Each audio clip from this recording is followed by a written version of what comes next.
Ρε αδερφέ, χρόνια και ζαμάνια είχαμε να βρεθούμε. Ναι, το ξέρω. Χρόνια και ζαμάνια, ρε φίλε, πώς είσαι? Καλά. Μια χαρά, έκανα και το γύρο του κόσμου με μια μηχανή Harley 1200 κυβικά. Τι μου λέει ρε, εγώ όμως ξέρεις τι, θυμάμαι ότι στον νόθο της οικογένειας, εσύ το θυμάσαι αυτό, Τι είπες ρε πάλιο και φταίει, πάρε τώρα να έχεις. Ρε μαλάκα, δεν θα ανέχομαι εγώ αυτό, κατάλαβες, πάρε. Τώρα τι γάμπησες γαμιούι. Δεν το ανέχομαι αυτό, το κατάλαβες, πάλιο και φταίει, του στάκι του γλυκού νερού.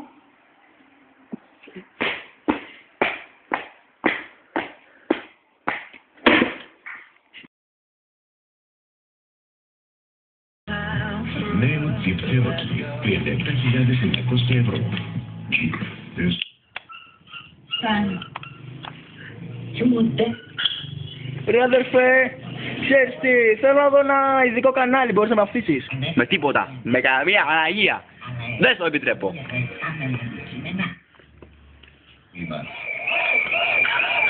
Οι περισσότεροι τα βάζουν με Αεροσκάφος που δυστυχώς στήχησε πίσω. I told you, I should have handled it. Τα μυαλά του Αχιλλέα που είναι πάνω από το κεφάλι. Ρε μαλάκα, γιατί το κάνεις αυτό, πες μου γιατί? Γιατί έτσι μ' αρέσει ρε, δικιά μου είναι η τηλεόραση.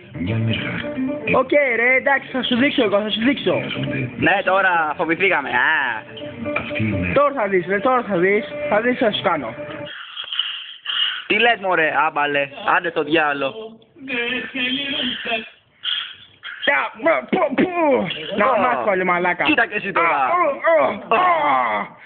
Ηλίθι. Θα πάμε ντουέτο. Εγώ ήθελα να φύγω και θα κυλίγμη στα μάτια λίγο. Ησυχία κάνω τον κερατό μου, προσπαθώ να κοιμηθώ.